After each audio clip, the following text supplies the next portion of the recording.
Hello everyone, जिया कहानियाँ channel पर आप सभी का हार्दिक स्वागत है। दोस्तों, आज की कहानी माँ की समझदारी। शोभा जी सुबह जल्दी अपने लिए पानी गर्म कर रही थी। रसोई घर में से खटपट की आवाज़ आ रही थी। तभी उनके बेटे वरुण की नींद खुली और अपनी पत्नी प्रिया से बोला, अरे इतनी सुबह सुबह माँ रसोई घर में क्या कर रही है, देखो तो। ऐसा कहते हुए जैसे ही वरुण उठने लगा, तभी प्रिया बोली, अरे कहीं जाने की ज़रूरत नहीं है, बिना मतलब अपनी नींद आराम कर रहे हो। तुम्हारी माँ अपने पीने के लिए पानी गर्म कर रही होगी और इस चक्कर में हमारी नींद खराब कर देती है। तुम्हें कितनी बार कहा है कि सोने से पहले दरवाज़ा अच्छी तरह बंद कर दिया करो, लेकिन तुम कहाँ मानते हो। सारी नींद खराब कर दी। कोई काम धंधा तो है नहीं, इन्हें घर का काम करते समय तो घुटनों में दर्द होता है, लेकिन सुबह सुबह तैयार होकर पार्क में टहलने के लिए निकल जाती है। यहाँ हमें नींद आए या ना आए, किसी को क्या फ़र्क पड़ता है। एक तो पूरा दिन घर के कामों में लगी रहती हूँ, ऊपर से चैन की नींद भी नहीं सोने देती। ऐसा कहते हुए प्रिया ने सुबह सुबह अपनी सासू माँ को कोसना शुरू कर दिया। तभी वरुण ने कहा, अरे प्रिया, तुम भी जानती हो कि माँ के गठिया की बीमारी के चलते डॉक्टर ने उन्हें टहलने की सलाह दी है। और वैसे इतना भी काम नहीं होता जितना तुम बोलती रहती हो। साफ सफाई करने के लिए भी काम वाली बाई आती है। बर्तन और कपड़े धोने के लिए तुमने अलग बाई लगा रखी है।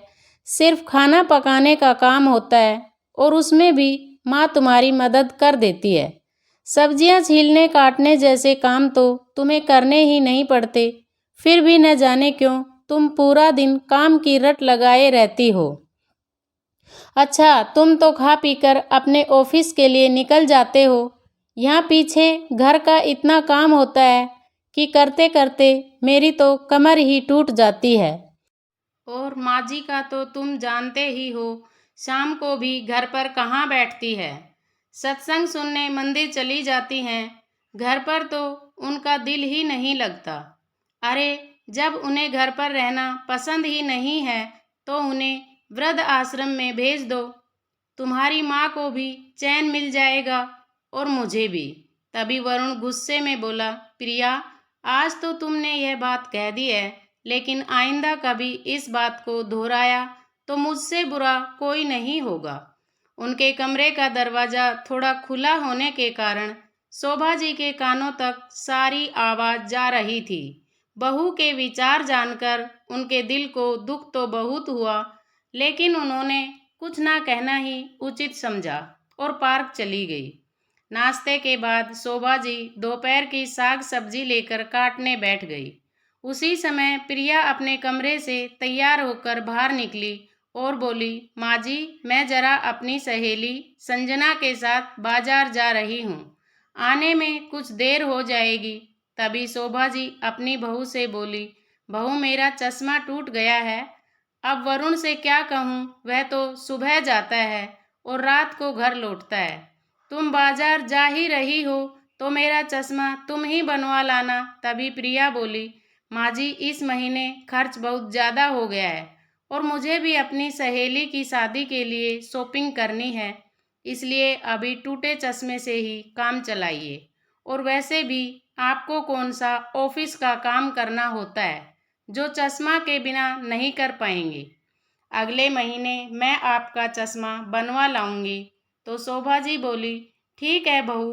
प्रिया अपना पर्स उठाकर चलती बनी। चश्मा के बिना शोभा जी को बहुत मुश्किल हो रही थी। एक दिन उनका पोता वंश उनके कमरे में बैठकर खेल रहा था। उसने पानी मांगा तो शोभा जी रसोई घर में पानी लेने गई, लेकिन बिना चश्मे के कुछ साफ दिखाई नहीं दे रहा था। अचानक उनका हाथ कांच के गिलास से टकराया और गिलास नीचे गिरकर टूट गया। जैसे ही प्रिया ने कुछ टूटने की आवाज़ सुनी तो गुस्से से तमतमाती हुई बाहर निकली। फर्श पर देखा तो कांच का गिलास टूटा हुआ पड़ा था। देखते ही आग बबूला होते हुए प्रिया बोली, भगवान ने दो दो आंखें दी हैं, तो देखकर काम नहीं कर सकती आप? मेरा इतना महंगा इम्पोर्टेड गिलास तोड़ दिया। मालूम भी है यह मेरी माँ ने दिया था। बिना मतलब इतना नुकसान कर दिया। प्रिया की आवाज़ सुनते ही वरुण बाहर आया। क्या हुआ प्रिया, इतना चिल्ला क्यों रही हो? देखो ना, तुम्हारी माँ ने मेरा इतना महंगा गिलास तोड़ दिया। जानते हो यह मेरी माँ ने दिया था। तभी वरुण ने कहा, अरे गलती से टूट गया होगा, इसमें इतना चिल्लाने वाली क्या बात है? बिना बात के बतंगड़ बनाना तो कोई तुमसे सीखे। तभी वरुण ने अपनी माँ की ओर देखा तो बोला, अरे माँ, आप चश्मा क्यों नहीं पहनती?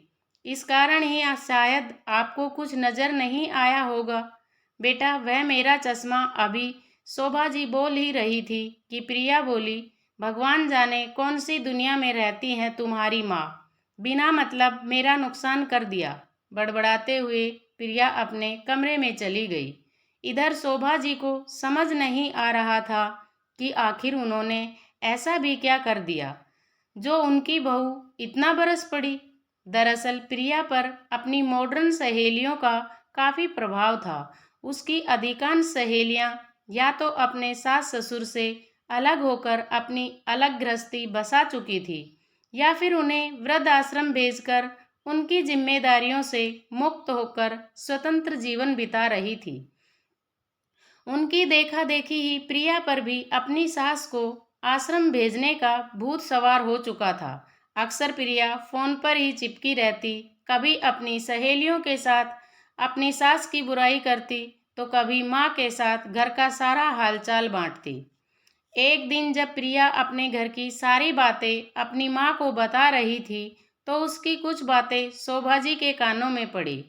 थोड़ी देर बाद वह अपनी बहू के पास आई और बोली, बहू, अपने ससुराल की सारी बातें मायके में बताना अच्छी बात नहीं होती। इतना सुनने की देर थी कि प्रिया एकदम भड़क गई और चिल्लाते हुए बोली, माँ जी, आपको इतनी भी तमीज़ नहीं है कि छिपकर किसी की बातें नहीं सुना करते। अपनी बहू की जासूसी करते हुए आपको बिल्कुल शर्म नहीं आई। प्रिया के इस तरह के व्यवहार से शोभा जी एकदम सन रह गई, लेकिन कहती भी तो किससे? बहू तो समझने को तैयार नहीं थी और बेटे को वह परेशान नहीं करना चाहती थी, इसलिए चुपचाप अपमान का घूंट पीकर रह गई। लेकिन प्रिया चुप रहने वाली नहीं थी। रात को खाना खाने के बाद जैसे ही वरुण कमरे में आया, उसने फिर से वही जिद पकड़ ली, तुम्हारी माँ के रहते हुए तो मेरा जीना ही हराम हो चुका है। किसी से फ़ोन पर बात तक नहीं कर सकती मैं। छोटी छोटी बातों पर लेक्चर सुनाने चली आती हैं। तुमसे कितनी बार कहा है कि अपनी माँ को वृद्धाश्रम भेज दो। अरे वृद्धाश्रम इन जैसे बूढ़े लोगों के लिए ही तो बना हुआ है, और फिर तुम्हारी माँ को भी अपनी उम्र के लोग मिल जाएंगे तो उनका दिल भी लगा रहेगा।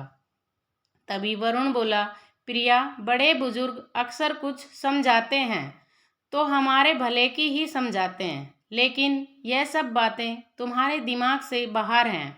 और मेरी एक बात कान खोलकर सुन लो कि मैं अपनी माँ को कभी वृद्धाश्रम नहीं भेजूंगा। तुम नहीं जानती कि मेरी माँ ने मेरे लिए कितने त्याग किए हैं, और आज जब उन्हें मेरी ज़रूरत है तो मैं उनका ख्याल भी ना रख सकूं, तो लानत है मेरे बेटे होने पर। तभी प्रिया बोली, बस तुम्हें तो अपनी माँ के अलावा इस दुनिया में कोई दिखाई नहीं देता। फिर वरुण ने कहा, प्रिया, तुम नहीं जानती कितनी मुश्किलों से मेरी माँ ने मुझे पाल पोस कर बड़ा किया है। खुद भूखे रहकर माँ ने मुझे भरपेट खिलाया है। मैं केवल 8 साल का था जब पिताजी की मृत्यु हो गई थी, और उसके पश्चात माँ मुझे अकेला छोड़कर कहीं नौकरी भी नहीं कर सकती थी, इसलिए उन्होंने घर से ही टिफ़िन सर्विस शुरू की, और शाम को भी जो थोड़ा बहुत समय बचता था उस समय मुझे पढ़ाने के साथ साथ स्कूल के छोटे छोटे बच्चों को भी ट्यूशन देती थी। दिन रात मेहनत करते हुए माँ ने मुझे इस मुकाम तक पहुँचाया कि मैं आज इज्जत भरी जिंदगी जी रहा हूँ। कहते कहते वरुण की आंखों में आंसू आ गए और बोला, प्रिया, मैं सारी दुनिया को छोड़ सकता हूँ, लेकिन अपनी माँ को कभी नहीं। वरुण की बातें सुनकर प्रिया भी उस समय चुप हो गई और उसके बाद कुछ दिनों तक घर में शांति रही। लेकिन जैसे जैसे समय बीतने लगा, प्रिया का वही बर्ताव फिर से शुरू हो गया। वरुण फिर से परेशान रहने लगा कि आखिर वह प्रिया को कैसे समझाए। एक दिन प्रिया ने अपनी कुछ सहेलियों को घर पर बुलाया और सासू माँ से कहा, माँ जी, आज मेरी कुछ सहेलियाँ घर पर आ रही हैं। आप स्नैक्स बहुत अच्छा बनाती हैं, तो आज आप ही उनके लिए चाय और स्नैक्स बनाना। शोभा जी के घुटनों में दर्द था, लेकिन फिर भी बहू की बात मानकर दोपहर से ही तैयारियों में जुट गई। उनके हाथ के बने खाने में इतना स्वाद होता था कि बड़े बड़े होटल के शेफ भी उनके आगे फेल थे। बहू की सहेलियों के आने से पहले शोभा जी ने सारे व्यंजन बना लिए थे। तभी बहू अंदर आई और पूछने लगी, माँ जी, और कितना समय लगेगा? मेरी सहेलियां तो पहुंचने वाली हैं, शोभा जी बोली। बाकी सारा काम हो चुका है। जब तुम्हारी सहेलियां आएंगी तो मैं चाय बना दूंगी। उसी समय दरवाजे की बेल बजी तो प्रिया ने कहा, माँ जी, आप चाय बनानी रख दीजिए, और जल्दबाजी में चाय पत्ती के साथ चीनी की बजाय नमक का डिब्बा उठाकर अपनी सासू माँ को पकड़ा दिया और बोली, आप जल्दी से काम निपटाइए। और ऐसा कहकर प्रिया घर का दरवाजा खोलने चली गई। नज़र कमज़ोर होने और चश्मा नहीं होने के कारण शोभा जी को भी नमक और शक्कर में फ़र्क समझ नहीं आया और उन्होंने चाय में नमक डाल दिया। तभी प्रिया अपनी सहेलियों को लेकर अंदर आई और उनके साथ बातें करने लगी। थोड़ी देर बाद प्रिया सबके लिए रसोई घर में से तरह तरह के स्नैक्स लेकर आई, तो ऐसे दिखा रही थी मानो सारे स्नैक्स उसने ही बनाए हों। सब लोग बड़े मज़े से स्नैक्स खाने लगे और हंसी मजाक और बातचीत का सिलसिला चल पड़ा। थोड़ी देर में चाय भी बन चुकी थी, तो शोभा जी गर्मा गर्म चाय लेकर आई और मेहमानों को सर्व करने लगी। उसकी सहेलियां लजीज व्यंजनों का आनंद ले रही थी और खाते हुए उनमें से एक सहेली बोली, अरे प्रिया, यह स्नैक्स तुमने बहुत ही स्वादिष्ट बनाए हैं। तभी एक और सहेली ने कहा, लेकिन यह तो बताओ, यह सब बनाना तुमने सीखा कहाँ से? इससे पहले कि शोभा जी कुछ कहती, तभी प्रिया बोली, अरे यार, इंटरनेट पर देखकर मैं सब कुछ सीख गई। तुम बस स्नैक्स एंजॉय करो, और स्नैक्स ही क्यों, तुम अपनी सहेली के हाथ की बनी चाय का भी मजा लो और बताओ कैसी बनी है। प्रिया ने कहा तो उसकी सहेलियां बड़े उत्साह के साथ चाय पीने लगी। लेकिन जैसे ही उसकी सहेलियों ने चाय पीनी शुरू की तो सबके मुंह का स्वाद बिगड़ गया।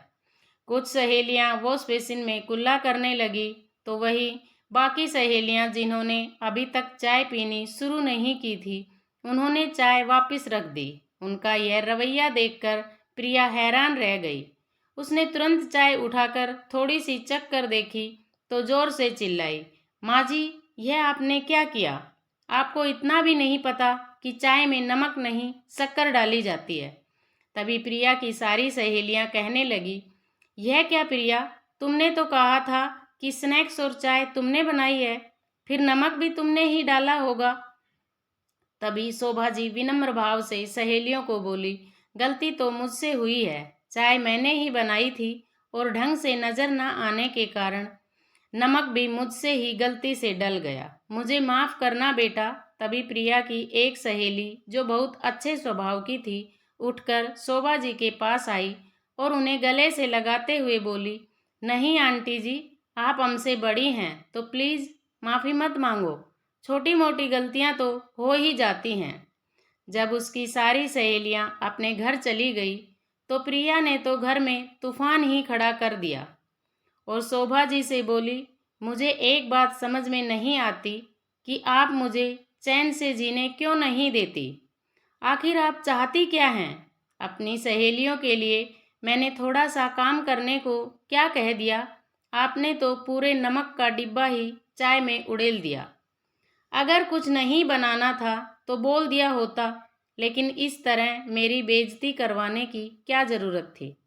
तभी शोभा जी बोली, बहू, मैं तो अपनी तरफ से सब कुछ अच्छा ही बनाया था, और जब चाय बनाने लगी तो नमक का डिब्बा भी तुमने ही मेरे हाथ में दिया था। यह कहकर कि मेरी सहेलियां आ गई हैं, जल्दी से चाय बना दो। अब यदि मुझसे वह नमक चाय में डल गया तो इसमें मेरा क्या कसूर था। अभी यह सब बातें चल ही रही थी कि वरुण भी घर आ गया और प्रिया को गुस्से में देखकर उसने कारण जानना चाहा, तो प्रिया ने चिल्लाकर उसे सारी बात बताई। तो वरुण बोला, प्रिया, थोड़ा ध्यान तो तुम्हें भी करना चाहिए था। माँ की अब उम्र हो चली है तो कम से कम काम में उनका हाथ बटा देती। और माँ, आप अपना चश्मा क्यों नहीं लगाती? जब भी आप चश्मा नहीं लगाती हो तो कुछ ना कुछ उल्टा ही हो जाता है। मुझे बताइए, आपने अपना चश्मा कहाँ रखा है? मैं अभी लेकर आता हूँ। तभी शोभा जी बोली, बेटा, बात यह है कि मेरा चश्मा कुछ समय से टूटा हुआ है, जिस कारण मैं ढंग से देख नहीं पाती और मुझसे कोई ना कोई गलती हो जाती है। तो वरुण बोला, आप भी कमाल करती हैं माँ, आपका चश्मा टूट गया था तो आपने मुझे बताया क्यों नहीं? फिर शोभा जी ने कहा, बेटा, मैंने तो बहू को कहा था, लेकिन बहू ने यह कहकर बात टाल दी कि इस बार खर्चा बहुत हो गया है तो पैसे नहीं बचे, अगले महीने मेरा चश्मा बनवा कर ले आएंगे। यह बात सुनकर वरुण ने प्रिया की ओर प्रश्नवाचक निगाह से देखा तो प्रिया अपना बचाव करते हुए बोली, हाँ तो क्या हुआ, आखिर हूँ तो इंसान ही, भूल गई माँ जी का चश्मा बनवाना। फिर वरुण ने कहा, प्रिया, जैसे तुम इंसान होकर गलती कर सकती हो, वैसे मेरी माँ भी इंसान है और छोटी सी गलती पर तुम उन पर ऐसे चिल्लाने लगती हो जैसे उन्होंने कोई बहुत बड़ा गुनाह कर दिया। तुम्हारे रोज रोज के इस व्यवहार से मैं तो परेशान हो चुका हूँ।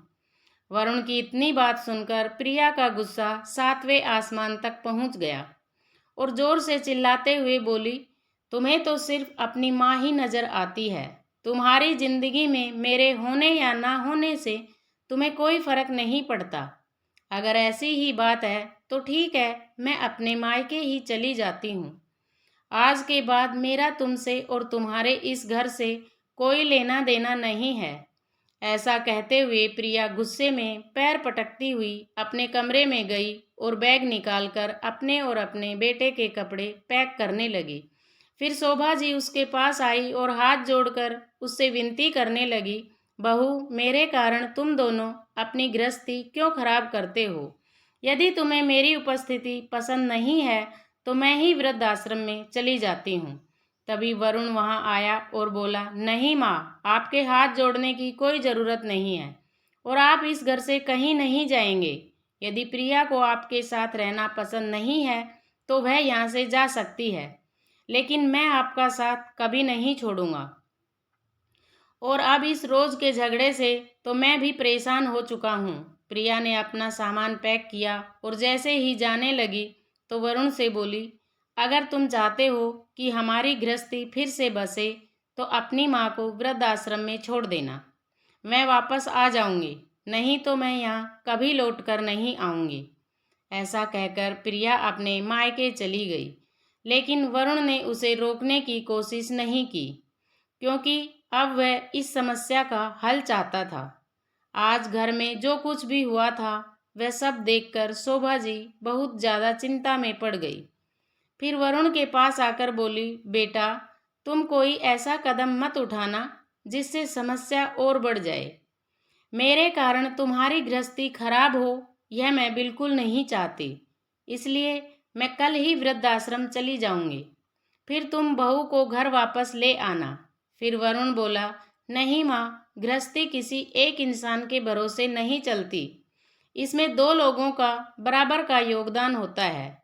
लेकिन यहाँ तुम्हारी बहू किसी भी तरह का योगदान देना नहीं चाहती, अब उसे उसकी भाषा में ही समझाना पड़ेगा।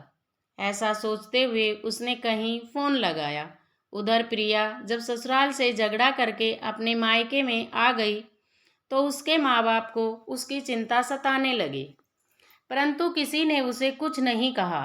2 दिन उसकी भाभी ने भी उसकी खूब खातिरदारी की, मगर तीसरे दिन जब प्रिया अपने माता पिता के साथ बैठी हुई थी तो उसकी भाभी ने खाना लगाया। खाने की प्लेट देखते ही प्रिया के पिता उसकी भाभी से बोले, बहू, सब्जी में तेल बहुत ही ज़्यादा है। तुम्हें तो मालूम है कि मैं ब्लड प्रेशर का मरीज हूँ, इसलिए तेल थोड़ा कम डाला करो। तभी उसकी भाभी गुस्से में बोली, पिताजी, यह तो आपका रोज का काम है। कभी आपको सब्जी में तेल ज़्यादा लगता है तो कभी चाय में शक्कर। मैं तो परेशान हो गई हूँ इस रोज रोज की चिक से। बिना रुके सारा दिन काम में लगी रहती हूँ, ऊपर से आप लोगों की यह टोका टाकी। और प्रिया की ओर देखते हुए उसकी भाभी बोल, आए दिन घर में कोई ना कोई मेहमान आ जाता है तो उनकी खातिरदारी का जिम्मा भी मेरे सिर पर मढ़ दिया जाता है। ना तो मुझे यहाँ प्राइवेसी मिल पाती है और ना ही मैं अपने हिसाब से जी पाती हूँ। अब मुझसे नहीं होती आप सब लोगों की खातिरदारी। मेरी अपनी भी जिंदगी है जिसे मैं आराम से जीना चाहती हूँ। थक गई हूँ सारा दिन आप सबकी नौकरी करते करते। अब मुझे आप लोगों से अलग रहना है। प्रिया अपनी भाभी की ऐसी बातें सुनकर हैरान रह गई। फिर बोली, भाभी, जरा सी तो बात है, आप इतना गुस्सा क्यों हो रही हैं? तब उसकी भाभी बोली, दीदी, आपको बीच में बोलने की कोई ज़रूरत नहीं है। यह हमारे परिवार का मामला है। आप अपना घर देखिए। आप इस घर की मेहमान हैं तो मेहमान ही बनकर रहिए। प्रिया गुस्से से बोली, भाभी, आपकी हिम्मत कैसे हुई मुझे मेहमान कहने की? इस घर की बेटी हूँ मैं, मेरा भी इस घर पर पूरा हक है। तभी उसकी भाभी कड़कती आवाज में बोली, जी नहीं दीदी, यह आपका घर नहीं है। आपका घर तो वो है जिसे आप छोड़कर यहाँ आकर बैठ गई हैं। अपनी भाभी को ऐसे बोलते देख प्रिया तो उसे देखती ही रह गई। उसे अपनी भाभी का यह व्यवहार बहुत बुरा लगा। फिर थोड़ा संयम रखकर प्रिया बोली, भाभी, लेकिन पापा ने ऐसा भी क्या कह दिया था जो आप इतना चिढ़ गई और अब अलग रहने की बात कर रही हैं? मुझे तो हैरानी हो रही है। आप तो कभी ऐसी नहीं थी। आप तो हमेशा हंसते हुए सारे घर का काम करती थी और माँ बाबूजी दोनों को खूब इज्जत देती थी। लेकिन अब ऐसा क्या हो गया कि आप पिता समान अपने ससुर के साथ कितना बुरा व्यवहार कर रही हैं? तभी प्रिया की भाभी बोली, क्यों, इसमें हैरानी वाली क्या बात है? आजकल तो कोई लड़की अपने सास ससुर के साथ रहना ही नहीं चाहती। सभी लड़कियां अपने सास ससुर की जिम्मेदारियों से मुक्ति पाना चाहती हैं, अपना अलग परिवार बसाना चाहती हैं। उन्हें अपना पति तो पसंद है, लेकिन उसके माता पिता जिन्होंने उसे पैदा किया उनकी सेवा करना नहीं चाहते। ज़्यादा दूर क्यों जाना, आप अपने ससुराल में ही देख लीजिए। आपकी सास दिन भर आपके साथ घर के कामों में आपका हाथ बटाती हैं, लेकिन फिर भी अपनी सास की उपस्थिति आपको अपने घर में इतनी खटकती है कि अपनी सास को वृद्ध आश्रम भेजने की जिद लेकर अपने मायके आकर बैठ गई। जब आप खुद अपनी सासू माँ से मुक्ति पाना चाहती हैं तो फिर आप यह सब बातें मुझे कैसे कह सकती हैं? अपनी भाभी की यह बातें सुनकर प्रिया की आंखों से आंसू छलक पड़े और अपनी माँ की ओर देखने लगी। तभी उसकी माँ ने एक जोरदार तमाचा उसके गाल पर जड़ दिया। अपनी माँ का ऐसा व्यवहार देखकर प्रिया हैरान रह गई और बोली, माँ, आप लोगों के साथ भाभी इतना बुरा व्यवहार कर रही है और थप्पड़ आप मुझे लगा रही हैं। तभी उसकी माँ गुस्से से बोली, बेशर्म लड़की, जब तुम अपनी सास पर चिल्लाती हो, उन्हें इतनी बातें सुनाती हो, यहाँ तक कि उनसे अलग रहने की जिद में उन्हें वृद्ध आश्रम भेजने पर अड़ी हो, तब तुम्हारे यह विचार कहाँ जाते हैं? जिस इंसान के पैसों से तुम ऐश करती हो उसी को जन्म देने वाली माँ को डांटती फटकारती हो, उनकी बेइज्जती करती हो, तब तुम्हें इस बात का कोई एहसास नहीं होता कि सासू माँ समान होती है। तब तुम अपने आप को बिल्कुल सही समझती हो। लेकिन जब वही व्यवहार तुम्हारी भाभी ने हमारे साथ किया तो तुम्हें अपनी भाभी गलत लगती है। अपने माँ बाप के साथ ऐसा व्यवहार होते देखकर तुम्हें कितना दुख हो रहा है। इतनी बात सुनते ही प्रिया की नज़र शर्म से झुक गई। बेटी, मैं तुम्हें कितना समझाया करती थी कि अपने ससुराल की बातें ससुराल तक ही सीमित रखा करो। अपने मायके में कोई बात बताने की ज़रूरत नहीं है। हमारी परवरिश तो ऐसी नहीं थी। मैंने कभी तुझे कोई गलत सलाह नहीं दी थी, लेकिन आज तूने जो हरकत की है उसके कारण हमारी परवरिश पर भी सवाल उठेंगे। तेरे ससुराल वाले तो यही सोचेंगे कि तेरी माँ ने ही तुझे अपनी सास को वृद्ध आश्रम भेजने की सलाह दी है। आज से पहले तूने अपनी भाभी को इस तरह हम लोगों से बात करते हुए देखा है? अरे वह तो कभी ऊंची आवाज में भी बात नहीं करती थी, लेकिन तुम्हारी देखा देखी तुम्हारी भाभी पर भी गलत प्रभाव पड़ रहा है। अपनी माँ की बातें सुनकर प्रिया को एहसास हुआ कि जो कुछ भी वह अपनी सास के साथ कर रही थी उसके कारण ही उसके माँ पिताजी भी वही सब झेल रहे हैं। आखिर एक इंसान जो भी करता है वही उसके सामने आता है। यही कुदरत का अटल नियम है। बहुत देर तक सोच विचार में बैठी रही। रात हो चुकी थी, लेकिन उसे नींद नहीं आ रही थी। अगले दिन सुबह होते ही प्रिया ने अपना सामान पैक कर लिया और अपने ससुराल वापस लौट आई। जैसे ही प्रिया अपने ससुराल वापस पहुंची तो शोभा जी उसे अपने सामने देखकर हैरान रह गई। इससे पहले कि वह कुछ बोल पाती, प्रिया उनके पैरों में गिर गई और बोली, माँ जी, मुझे माफ़ कर दीजिए। मेरी आंखों पर स्वार्थ की पट्टी पड़ गई थी, जिस कारण मैं आपके साथ इतना बुरा व्यवहार कर बैठी। अपनी बहू को इस तरह माफ़ी मांगते देख शोभा जी ने उसे उठाकर अपने गले से लगा लिया। फिर प्रिया बोली, मैंने आपको कितना कुछ सुनाया, लेकिन आपने पल भर में मुझे माफ़ कर दिया। अपनी सासू माँ के गले लगकर प्रिया खूब रोई। शोभा जी ने अपने पल्लू से उसके आंसू पोंछे और उसे चुप करवाया, लेकिन शोभा जी यह बात समझ नहीं पा रही थी कि आखिर 2 दिन में ऐसा क्या हो गया जो प्रिया उल्टे पांव वापस आ गई और रोते हुए उनसे माफ़ी मांगने लगी। वरुण, जो ऑफिस जाने के लिए अपने कमरे में तैयार हो रहा था, प्रिया की आवाज़ सुनकर बाहर निकला। सास बहू को इस तरह गले लगते देख उसके चेहरे पर मुस्कान आ गई। सबसे पहले उसने अपनी सासू माँ को फ़ोन लगाया और उनकी मदद के लिए उन्हें शुक्रिया अदा करते हुए बोला, माँ जी, धन्य हैं आप। अगर सभी माँ बाप अपने बच्चों की गलत हरकतों पर उनका साथ ना देते हुए उन्हें इसी तरह सही रास्ते पर लाएं, तो कोई घर परिवार कभी नहीं उजड़ेगा।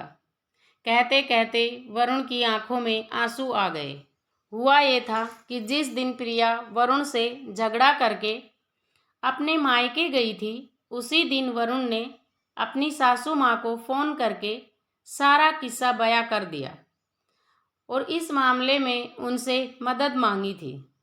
प्रिया की माँ अपने दामाद और समधन को खूब अच्छी तरह से जानती थी, इसलिए आज जो कुछ भी प्रिया के मायके में हुआ वह सब प्रिया के माता पिता और भाभी का सोचा समझा नाटक था, ताकि वह प्रिया को सही रास्ते पर ला सकें।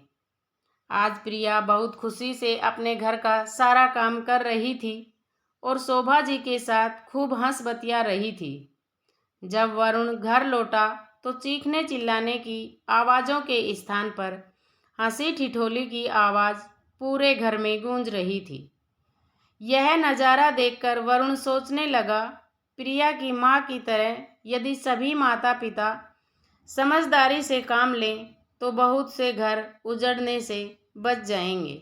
दोस्तों, ये कहानी आधुनिक युग की सच्चाई बयां कर रही है।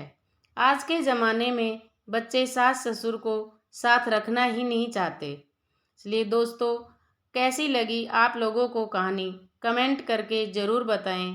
वीडियो को लाइक एंड शेयर करें। चैनल पर नए हैं तो चैनल को सब्सक्राइब करना ना भूलें। मिलते हैं अगली कहानी में।